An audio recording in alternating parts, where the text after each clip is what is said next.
नमस्कार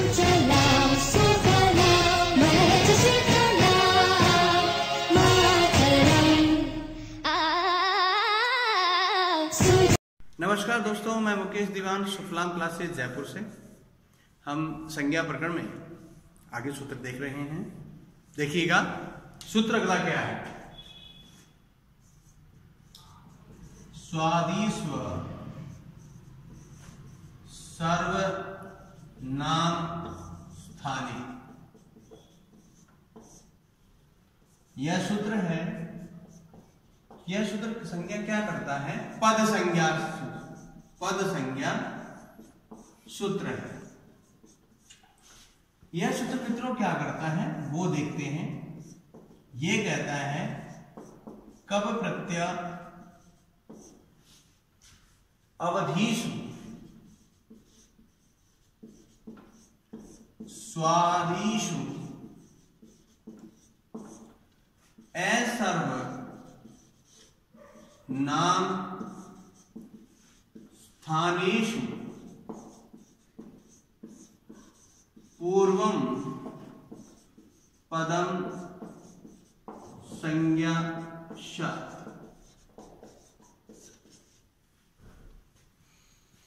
पद संज्ञा का सूत्र है, हमने एक पहले भी देखा था, सुप्तिङन्तम पदम हमने देखा था। वह सूत्र क्या करता था? सुप तिंग चय पद संज्ञा शात, सुबंत और तिगंत की पद संज्ञा करता था। अब आइए हम इसकी बात करें।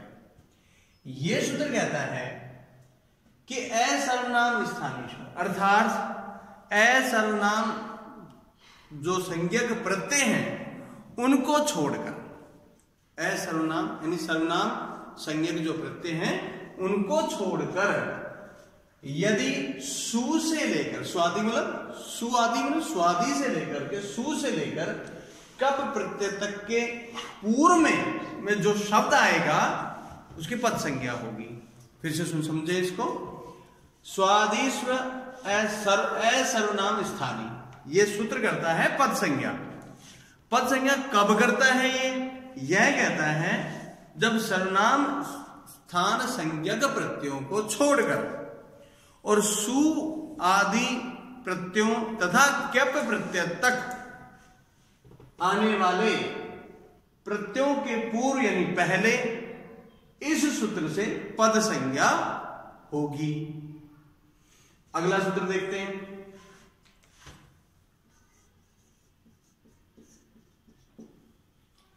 यचि भम, यह सूत्र क्या करता है? भय संज्ञा सूत्र।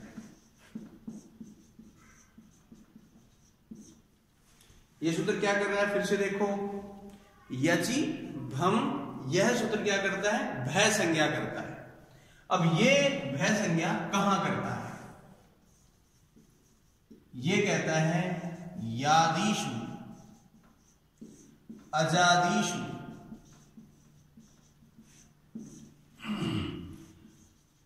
क्या प्रत्यय अवधीषु स्वादिषु असर्वनाम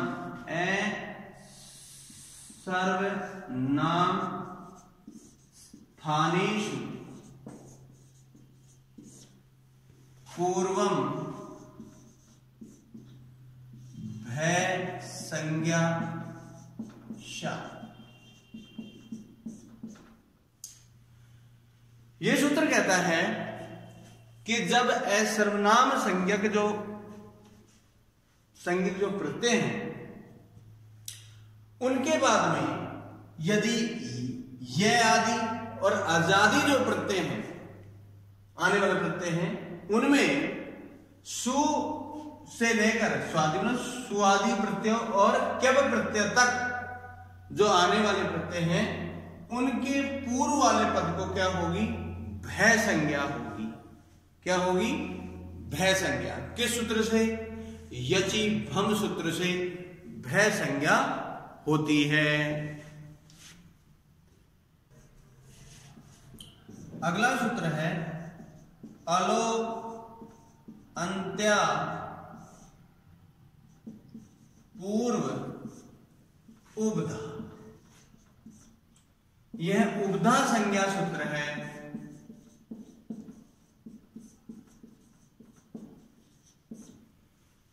यह सूत्र क्या करता है?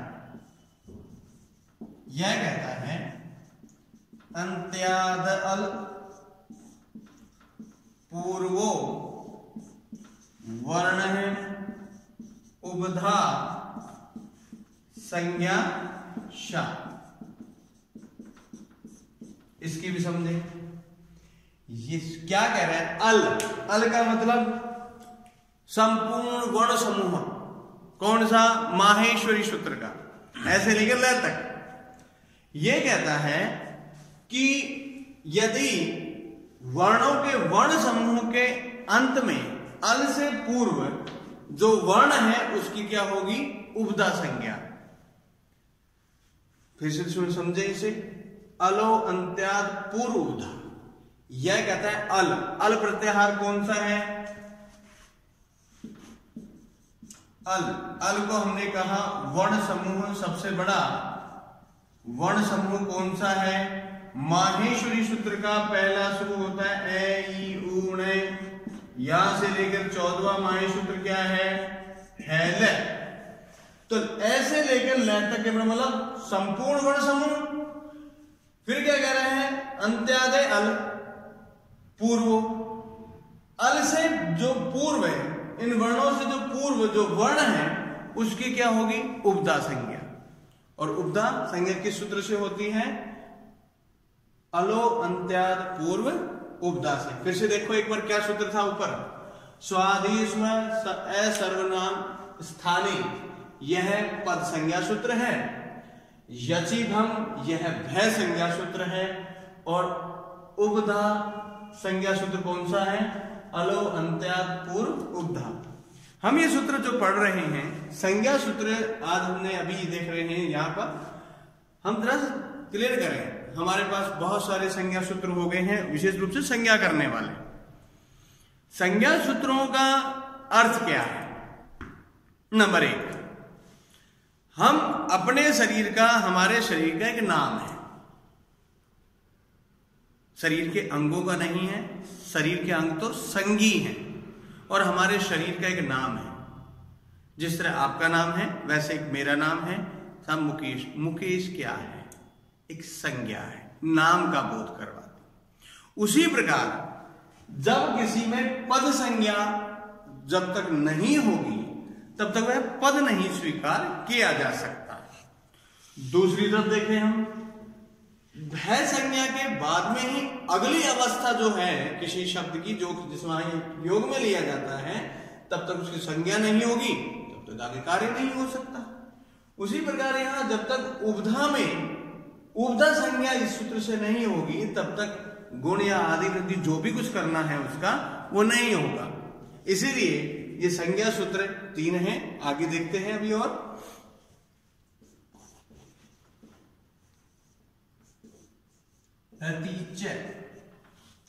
यह सूत्र षट संज्ञा करता है।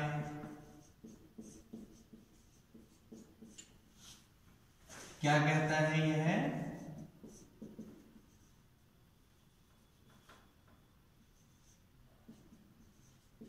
दयान संख्या षट संज्ञा शाद। ये कहता है णित णित दित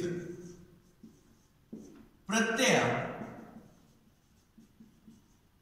संख्यावाची जिस शब्द के बाद शब्द आएगा वहां उसकी क्या होगी? षट संज्ञा होगी। किस सूत्र से? डतीच, ड है, न नहीं है, डतीच सूत्र से षट संज्ञा होगी। षडांता षट, यह सूत्र भी षट संज्ञा क्या करता है भाई? ये षट संज्ञा। ये क्या कहता है? यह कहता है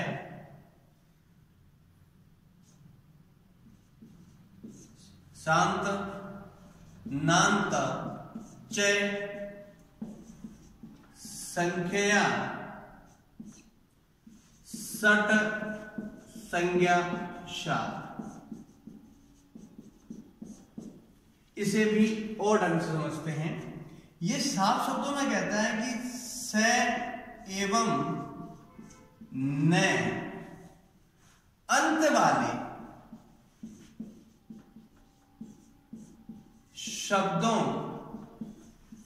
की सट संज्ञा होगी, सट संज्ञा होगी यदि वे संख्यावाची हो तो मित्रों हमारे पास पंचन शब्द में, पंच शब्द का क्या है मूल? पंचन। इसमें नित्य रूप से इसी सूत्र से सट संज्ञा होगी। और ये बता देता हूं कि पंचन जो शब्द है वो सदैव बहुवचन में ही प्रयुक्त होता है। कैसे? प्रथमा के बहुवचन में पंच, द्वितीया के बहुवचन में पंच, तृतीया के बहुवचन में पंच भी, पंच भी। ये लो तो कहा साहब यहां उसने हमसे पूछ ले एग्जामिनर की पंच में सट संज्ञा किस सूत्र से हुई है? दो है हमारे हाथ में। और ऐसी स्थिति में हमें ध्यान रखना होगा कि सणांतः सट सूत्र से सट संज्ञा प्रथमा के बहुवचन में भी, द्वितीया के बहुवचन में भी, तृतीया के बहुवचन में भी किस सूत्र से होगी सट संज्ञा? सणांतः सट से। देखते हैं अगला है उरियादि च्युन डाचस्य। यह सूत्र गति संज्ञा सूत्र है।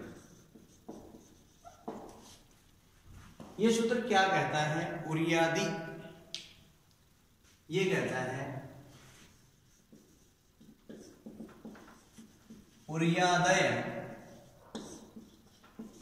ची च्वी अंता दाजंताश्च क्रियायोगे गति संज्ञा शा। चलिए सर आइए इसको समझे भी तो सही। ये कुछ कहना चाह रहा है सूत्र गति संज्ञा के बारे में। गति संज्ञा क्या है वो समझा रहा है। ये कहता है पूरी आदि गण पठित शब्द च्वी प्रत्यांत शब्द डाच प्रत्यांत शब्द शब्दों के क्रिया के योग में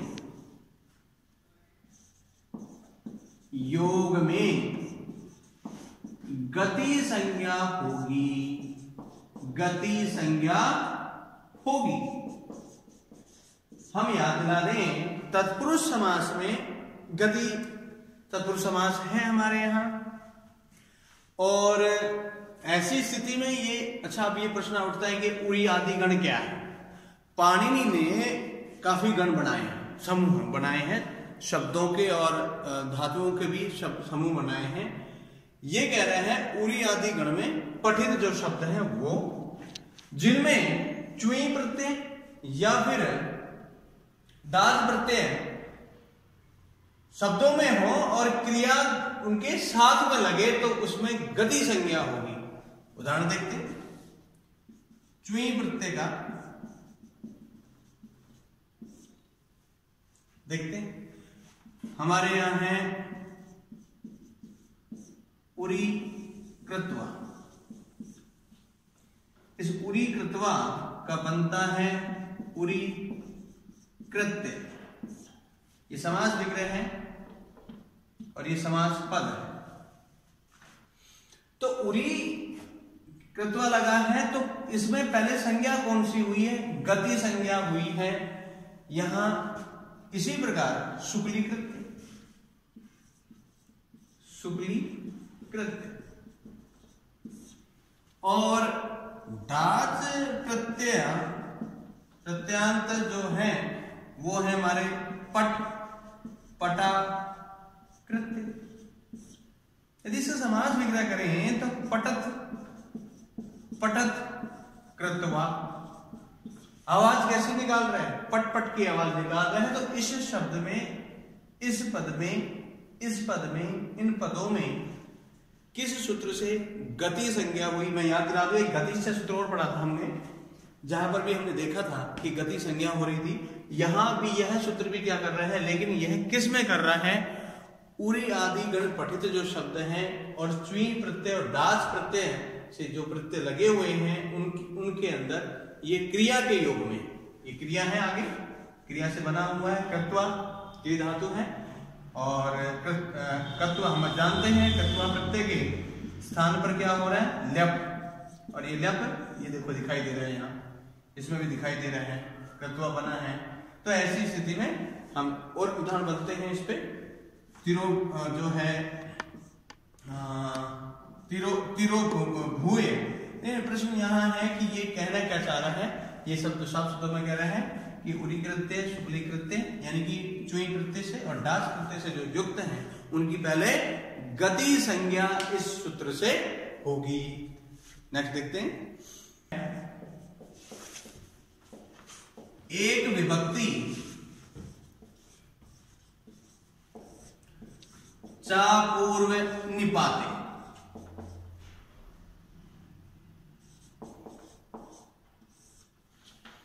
ये सूत्र क्या करता है? उपसर्जन संज्ञा।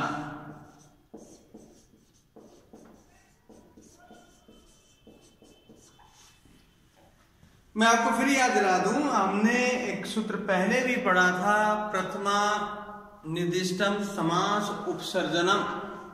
ये सूत्र पढ़ा है, वह भी उपसर्जन संज्ञा कर रहा है। ये सूत्र भी उपसर्जन संज्ञा कर रहा है, मगर ये कब कर रहा है ये देखते हैं। ये कहता है विग्रहे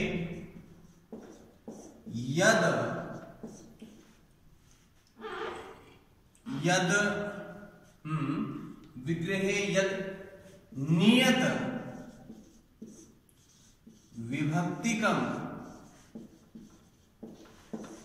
तद उपसर्जन संज्ञा शात न तु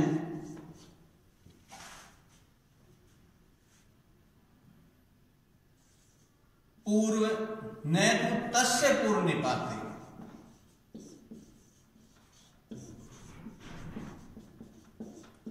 आइए इसे भी समझे, ये क्या कहना चाह रहा है कि विग्रह में जो निश्चित विभक्ति है, जब हम विग्रह करते हैं किसी शब्द का, विग्रह में जो नियत विभक्ति होती है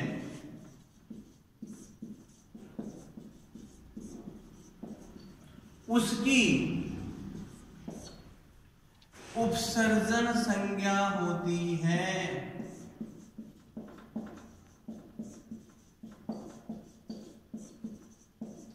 उसका पूर्व निपात नहीं होता। निपात हम अच्छी तरह जानते हैं कि वह पूर्व निपात नहीं होता। क्या कहना चाह रहा है कि विग्रह में जो निश्चित विभक्ति होती है उसकी ही उपसर्जन संज्ञा होगी। यदि विभक्ति निश्चित नहीं है उसमें तो उसकी क्या नहीं होगी, उपसर्जन संज्ञा नहीं होगी और निपात भी वह नहीं होगा। मैं याद दिला देता हूं आपको, मेरे पास अधि हरि है और यहां पर जब इसे समास विग्रह करते हैं तो हरो इति, और इसका समास वैसे विग्रह करते हैं तो हम लगाते हैं हरो हरि प्लस णी प्लस अधि। तो यहां जो अधि है इसमें विभक्ति सूत्र है हमारे हाथ में, वृद्धि यशा चामा दी तद वृद्धम।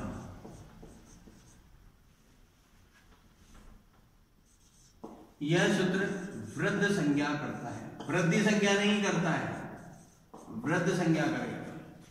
संज्ञा सूत्र है यह सूत्र क्या कहता है, इसकी भी सुनो। ये कहता है यस्य समुदायस्य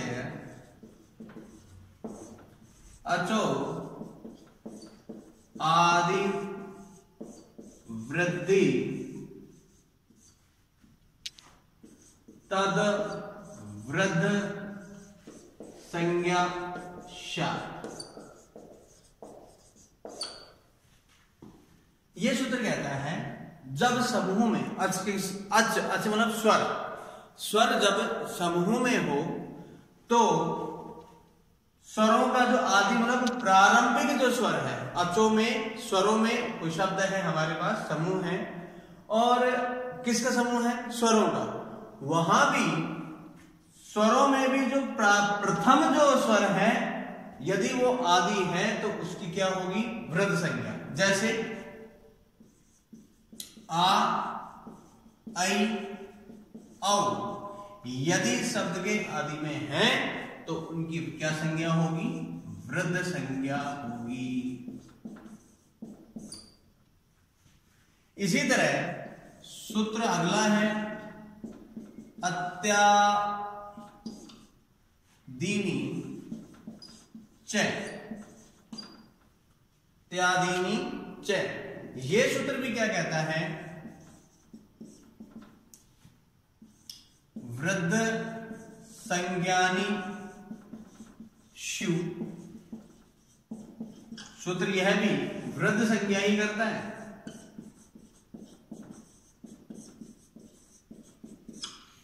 दोनों ही वृद्ध संज्ञा कर रहे हैं।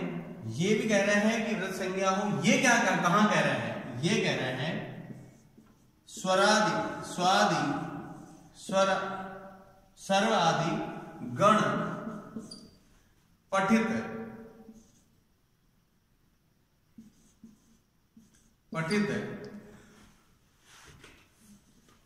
यादि होने पर वृद्ध संज्ञा होगी। क्या होगी, वृद्ध संज्ञा होगी। सर्व आदि में पठित प्रत्ययों की वृद्ध संज्ञा होगी। बहुसु बहुवचन, बहुसु बहुवचन, ये सूत्र क्या करता है, बहुवचन संज्ञा करेगा।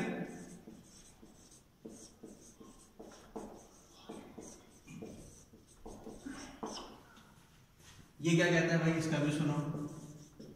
ये कहता है बहुत्व विवक्षया शयाम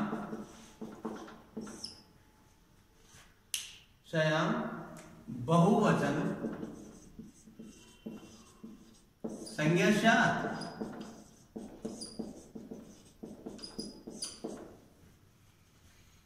ये कहना क्या चाहता है कि जब दो से अधिक के बारे में बताया जाए तो इस सूत्र से उसमें बहुवचन संज्ञा होगी। दो से अधिक बताने के लिए इस सूत्र से क्या होगी भाई, बहुवचन संज्ञा होगी। किस सूत्र से, बहुसु बहुवचनम। चलो आगे देखें। विभक्तिश्च, विभक्तिश्च, ये सूत्र क्या कहता है? विभक्ति संज्ञा करता है।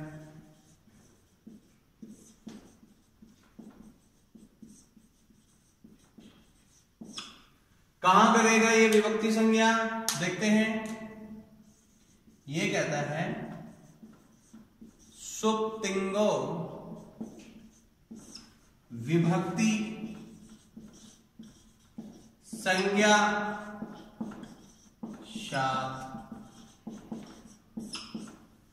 सुप और तिंग में क्या हो?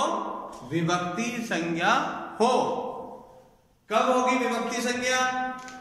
विभक्ति संज्ञा सुप और तिंग होने पर होगी। मैं आपको फिर से याद दिला दूं। एक होती है विभक्ति, एक होती है कारक विभक्ति, फिर होते हैं हमारे वचन, एक वचन, द्विवचन, बहुवचन। याद कीजिएगा, हम एक वचन, द्विवचन, बहुवचन के सारे वो नियम लिख चुके हैं जो संज्ञा सूत्र थे। अब एक सूत्र आया है विभक्तिश्च। यह सूत्र कहता है कि विभक्ति संज्ञा यह सूत्र करेगा, मगर किसमें करेगा? सुप और तिंग जब प्रत्ययों का प्रयोग होगा तब यह जो है विभक्ति संज्ञा करेगा। ऐसी स्थिति में विभक्ति संज्ञा करने वाला सूत्र कौन सा आ गया? विभक्तिश्च। अगला सूत्र, कई दिनों से आप सोच रहे हैं कि ये सूत्र कहां है। आइए आप देखिएगा, न विभक्तो तुष्मा। ये सूत्र इत संज्ञा निषेध सूत्र है। अभी हम यहां क्लियर करेंगे ये सूत्र कहना क्या चाहता है। ये कहता है विभक्ति स्थास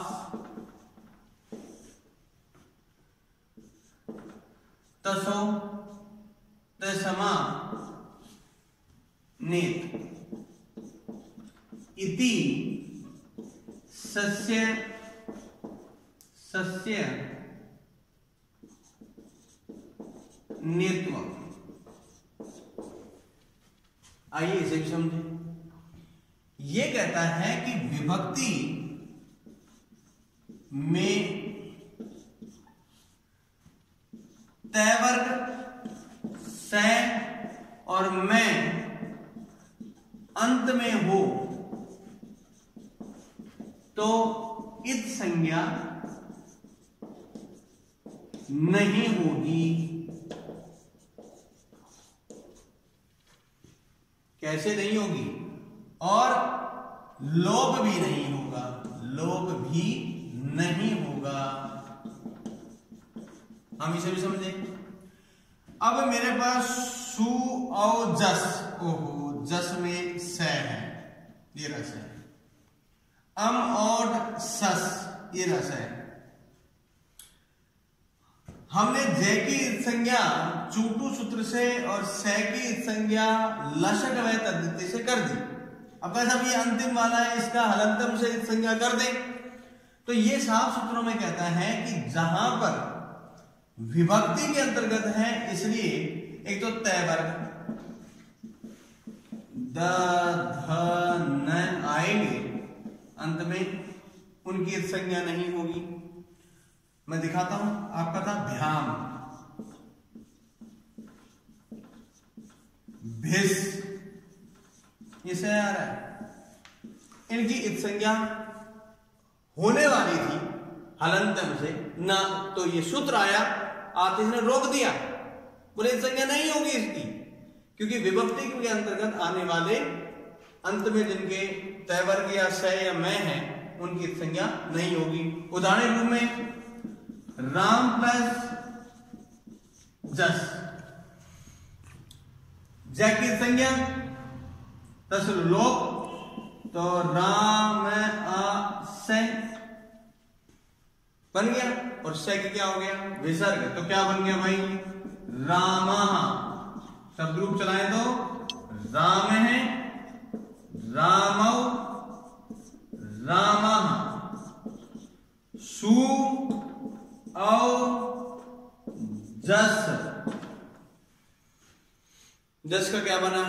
स का लोप, ना तो इत संज्ञा हुई ना ही इसका लोप हुआ। क्यों नहीं हुआ?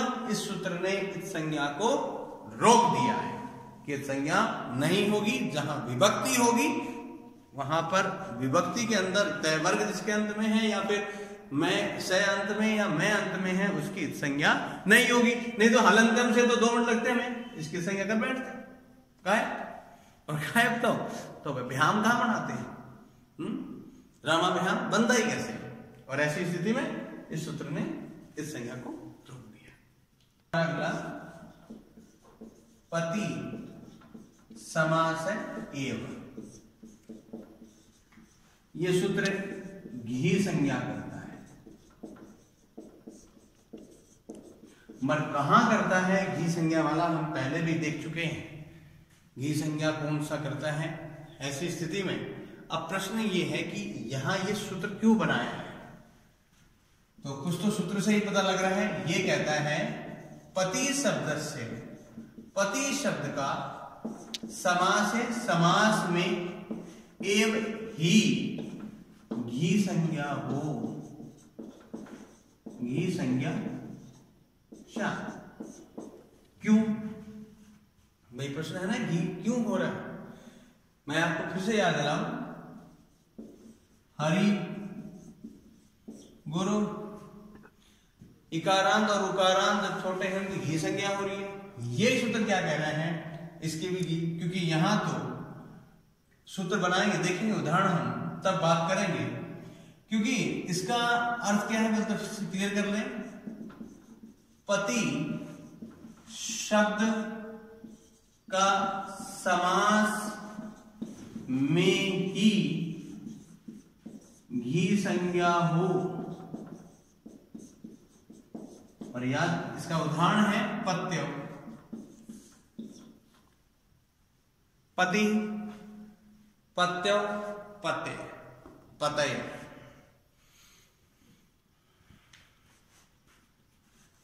रूप बना है। ऐसी स्थिति में पति शब्द में ई छोटी है क्या? हाँ, वो कह रहा है समास पद में ही ऐसा हो, अन्यथा समास में नहीं है। तो कहा साहब घी संज्ञा, ये सूत्र हमारा कौन सा आ गया? पति समास है एक। सूत्र है अगला तसव मतवर्ती। ये सूत्र क्या करता है? वह संज्ञा,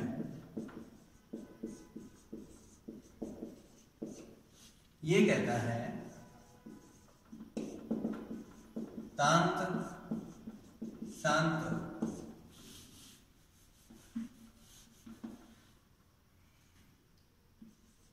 शब्दस्य, तांत शब्दस्य अन्ते मतवर्थे प्रत्यय परे भय संज्ञा स्यात्।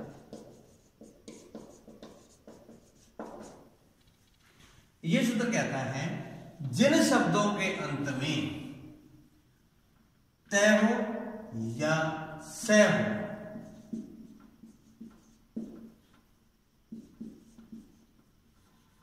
शब्द लिख रहा हूं मैं,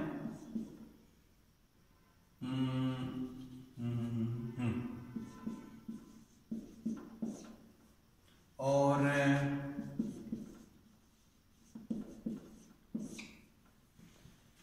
अंत में क्या हो? तय हो या स हो, और बाद में क्या हो? मतुव प्रत्यय का प्रयोग हो रहा हो। किसका प्रयोग हो रहा हो? मतुव प्रत्यय का। तो यहां कौन सी संज्ञा होगी? का साहब भय संज्ञा होगी। किस सूत्र से? तय सव मतवर्थे, और होगी तभी वो क्या बनेगा? और यहां क्या बनेगा?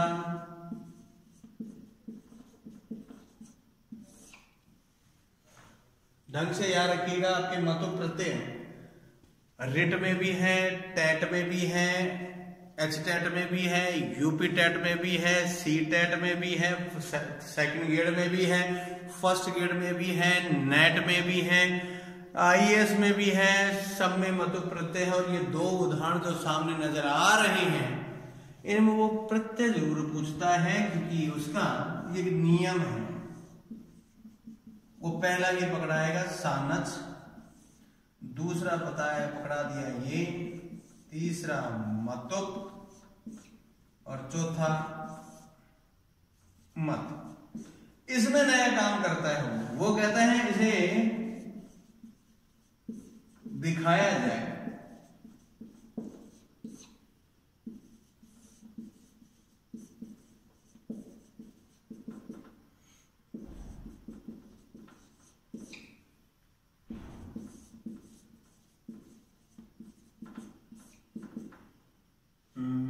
वतु और एक और देके बैठेगा वो जो कि है मत। इस तरह से एग्जामिनर आपसे प्रश्न पूछता है और हम बहुत अच्छे खासे फंस चुके होते हैं इन्हीं में। और कुछ नहीं, एग्जामिनर ने कुछ भी नहीं किया, उसने उठा करके सीधा सा प्रश्न पूछ लिया, तसो मध्यवर्ती सूत्रस्य उदाहरणं वर्तते या अस्ति, जो भी है। चार ऑप्शन बनाए हैं उसने। नंबर 1 सेवमानः, पहला ही। दूसरा भी बना दिया आसीनः, तीसरा बना दिया विदुषमानः, चौथा उसने उठा कर रख दिया गोमान। लो सर, अब अच्छी तरह से हमें पता है कि सेवमान में भी सानस प्रत्यय है और आसीन शब्द में भी सानस प्रत्यय है, और यह भी अच्छी तरह पता है कि यहां भी मतु प्रत्यय है और यहां भी मतु प्रत्यय है।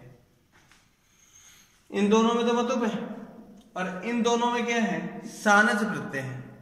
और ये प्रश्न पूछ रहा है कि सूत्र का उदाहरण बताया जाए। मैं आपको एक बार हल्का सा याद दिला दूं, इस बार नेट में और इससे पिछली बार नेट में भी एक प्रश्न पूछ लिया था, लोटो लंगवत सूत्र दिया था और सूत्र देके उदाहरण पूछा गया था।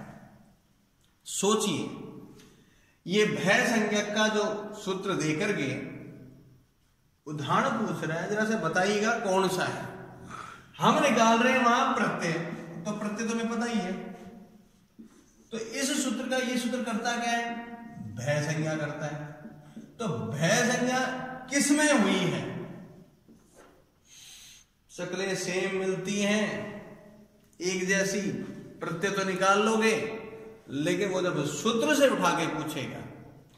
मैं आपको और याद दिला दूं, दिन प्रतिदिन जैसे इस बार आपकी नेट जो हुई है वो ऑनलाइन हुई है, CTET में भी बहुत अच्छा खासा स्कोर जो है ऐसे प्रश्नों का विशेष रहा है।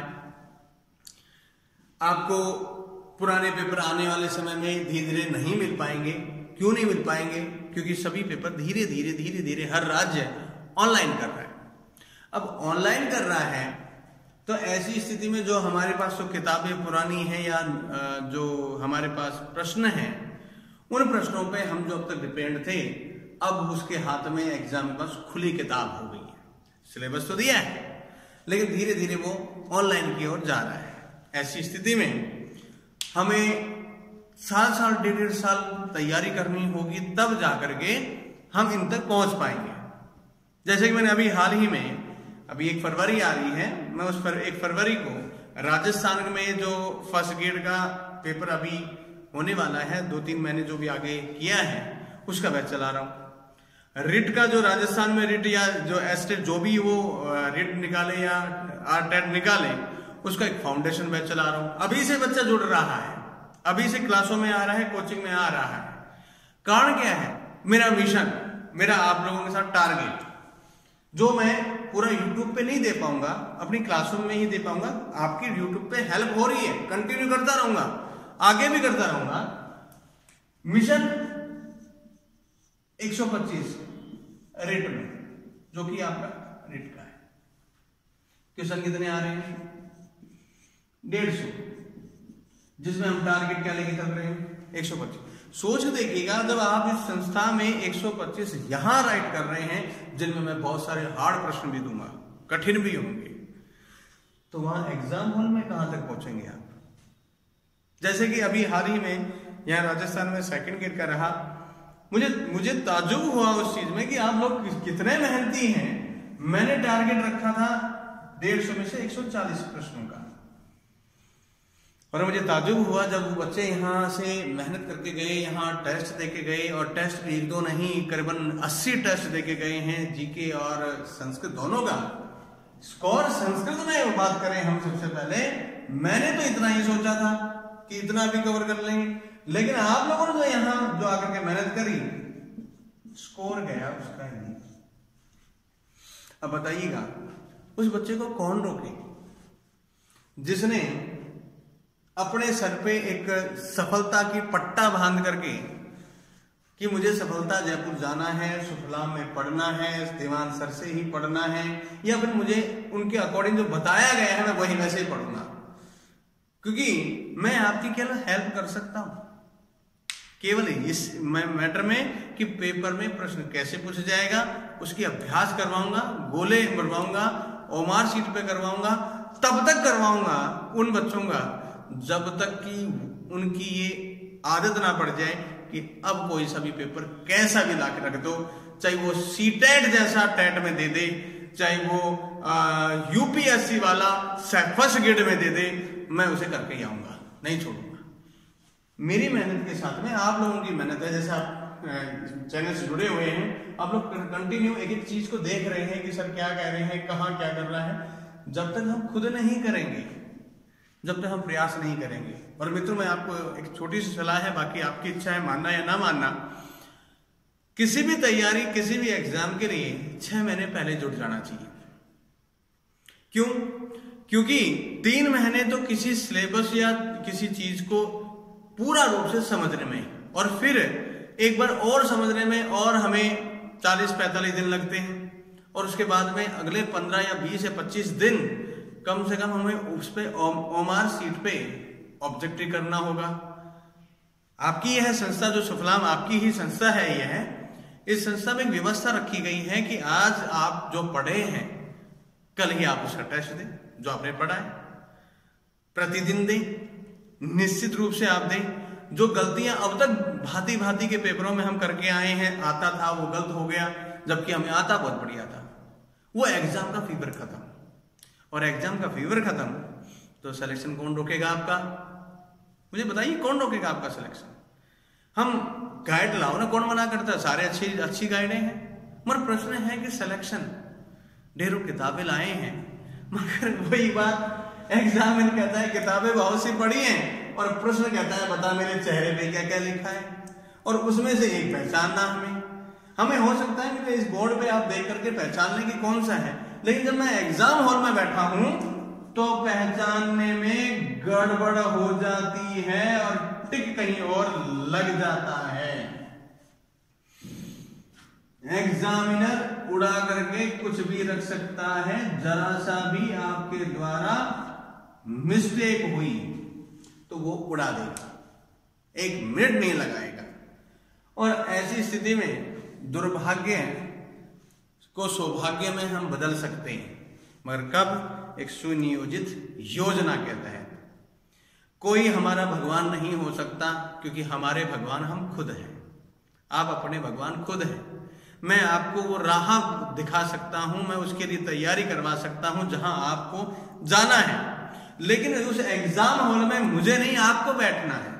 और इसके लिए मैं वो प्रयास करवाता हूं उस बच्चे से जिसकी वजह से वो सिलेक्शन लेता है। हो सकता है वो बच्चा ये कहता है कि सर के पास गया था इसलिए सिलेक्शन हुआ, लेकिन मैं हर बार यही कहता हूं कि बच्चे की मेहनत से, आप अपनी मेहनत से सफल होते हैं। हम लोग तो केवल मार्गदर्शक हैं, लेकिन मार्गदर्शन में एक ही बार, जिंदगी में एक ही मौका दो और वो भी सफलता का, क्योंकि बार बार मौके देने का आदत है कि हमारे दिमाग को फेल होने की या डरने की आदत पड़ जाएगी। और मैं किसी हालत में नहीं चाहता कि आपका जो जवानी है वो पेपरों में निकल जाए, बुढ़ापे में सिलेक्शन मिले, तब तक है ना शादी कर देंगे, घर वाले बच्चे हो जाएंगे, फिर उनके लिए कमाते रहना। तो ऐसी स्थिति में अभी आप हैं, करें। जो युवा हैं वो भी करें, जिनकी शादी हो गई है वो आ सकते हैं जयपुर, आए। मैं 1 फरवरी से एक रिट का और जो है फर्स्ट ग्रेड का, और अभी हाल ही में जैसा कि सूचनाएं मिल रही हैं कि कॉलेज लेक्चरर की भी राजस्थान में आ रही हैं वैकेंसियां।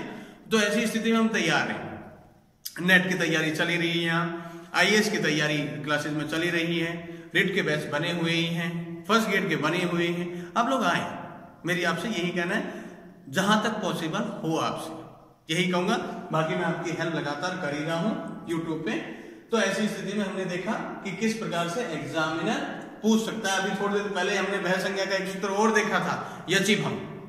यचिभम सूत्र क्या कर रहा था, वो भी भय संज्ञा कर रहा था। ये भी क्या कर रहा है, भय संज्ञा कर रहा है। ये कहां कर रहा है, ये मतु प्रत्यय यदि बाद में हो और उससे पहले जो शब्द है वो अंत में तय या से हो, तो ऐसी स्थिति में वहां क्या होगी, भय संज्ञा होगी। किस सूत्र से, ततो मतवर्ती सूत्र से भय संज्ञा होगी।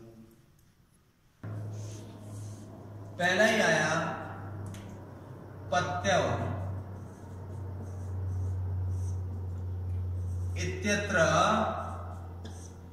भय संज्ञा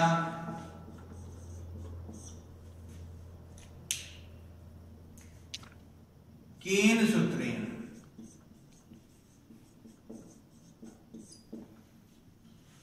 ऑप्शन नंबर 1 यचिभम दिखाई दे रहे हैं,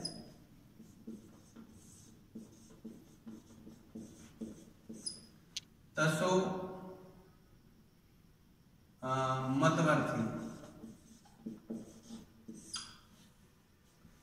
यहां एग्जामिनर भय संज्ञा क्यों नहीं पूछेगा, क्योंकि यहां पत्यों में भय नहीं घी संज्ञा होती है।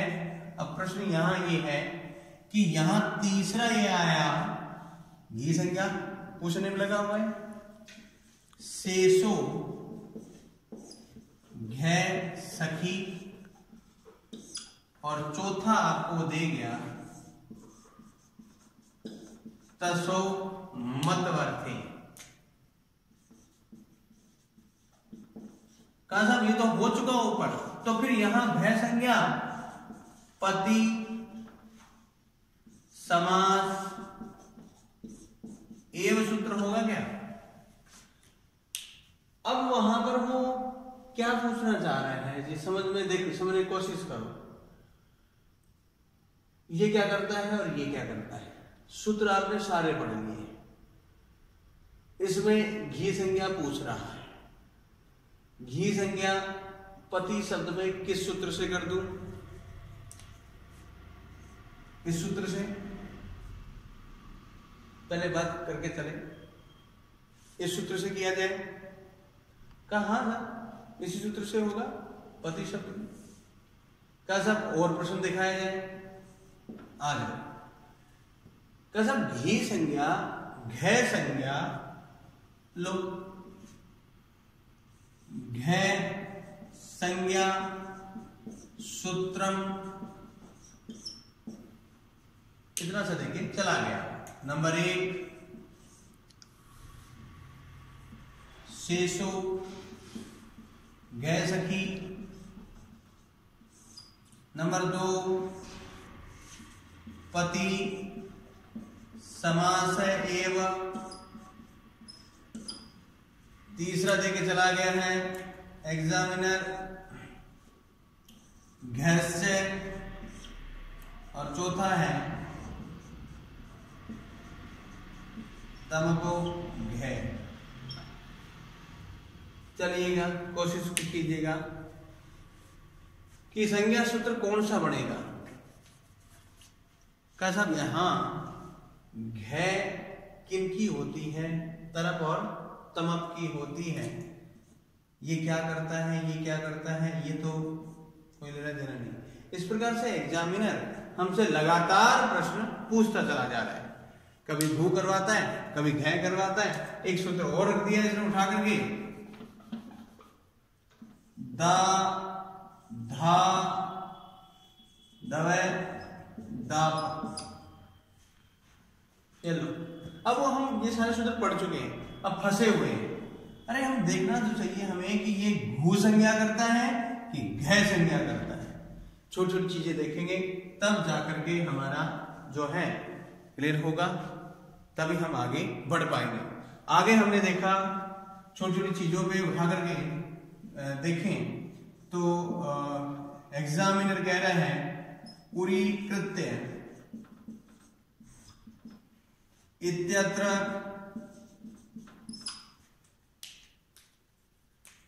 गति संज्ञा केन सूत्रेण। छोटा सा भाई प्रश्न पूछ गया। एग्जामिनर के पास में छोटी छोटी चीजें हैं। पहला ही सूत्र है गतिश्चय, हो गया कि नहीं हो गया? दूसरा हो गया कुगति प्रादय,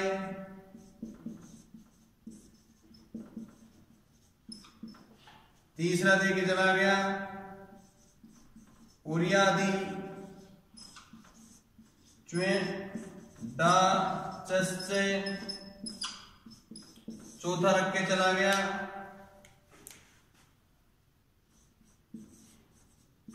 गति गतिश्चय। लो अब वो गति संज्ञा पूछ रहे हैं किससे करूं, और हम ऐसी स्थिति में फिर फंस गए। फंसना तो था ही, ध्यान नहीं दिया तो फंसेंगे ही हम। ऐसी स्थिति में हमें ध्यान रखना होगा। 4 जब ऑप्शन आएंगे, इसने इस बार ये वाला तो ना दे करके ये वाला रख दिया, पटपटा करते। चलिए,